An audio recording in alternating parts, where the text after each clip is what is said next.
है कि सोमवार की अगर प्रदोष पड़ती है, बहुत ध्यान से सुनना महाराज, सोमवार की प्रदोष पड़ती है तो शंकर भगवान कैलाश पर निवास करते हैं। मंगलवार की प्रदोष पड़ती है तो शिव काशी में निवास करते हैं। श्री शिवाय नमः। बुधवार की प्रदोष पड़ती है तो शिव रजत भवन में निवास करते हैं।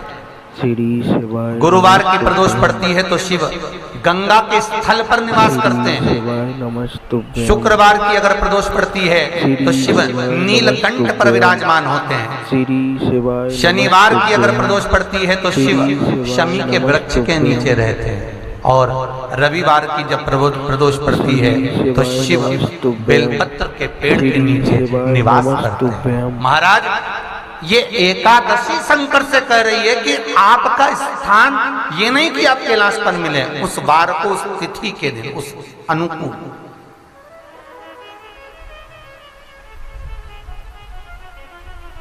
हमारे यहाँ कहते हैं सोमवार की जो प्रदोष पड़ती है वो इच्छा पूर्ति करती है। मंगलवार की प्रदोष रोग से मुक्ति देती है। बुधवार की प्रदोष कामना की पूर्ति करती है। गुरुवार की प्रदोष शत्रुओं का नाश करती है। शुक्रवार की प्रदोष सुख और शांति देती है।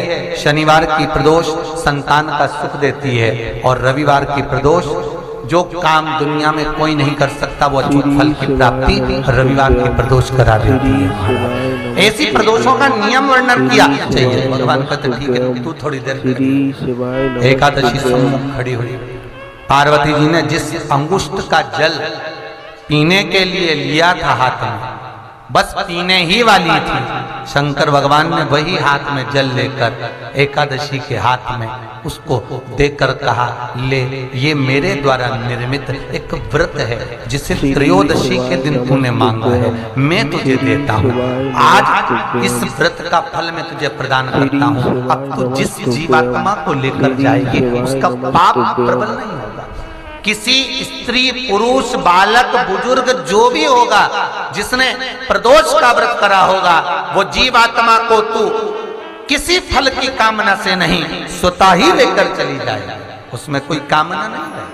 बन सके जीवन में 11 प्रदोष या 26 प्रदोष करने के बाद आप उसका उद्यापन कर विराम भी दे सकते। पर जीवन में एक बार प्रदोष का व्रत मौका मिले, जिस कामना से जिस दिन का भाव आपके मन में आए कि मुझे रोग से मुक्ति पाना है तो ये प्रदोष मुझे करना है, मैं रोग मुक्ति के लिए जो भी आपके मन में आ रहा है, संतान प्राप्ति के लिए शनिचरी आप उसका स्मरण करें। श्री शिवाय नमस्ते। फिर लिखा शिव महापुराण में, बड़ा सुंदर लिखा विद्या जी ने, मान लो आप प्रदोष का व्रत नहीं कर सकते, आप अगर व्रत नहीं कर सकते तो प्रदोष के दिन, प्रदोष काल में शाम का समय सूर्यास्त का कुछ पल, कुछ घड़ी के पहले से लेकर बाद तक का प्रदोष काल के अंतर्गत आप शंकर जी के मंदिर में जाकर 1 लोटा पानी, 5 बेलपत्र भी अगर समर्पित करते हैं तो संपूर्ण प्रदोष का फल आपके भाग्य में प्रबल हो जाए।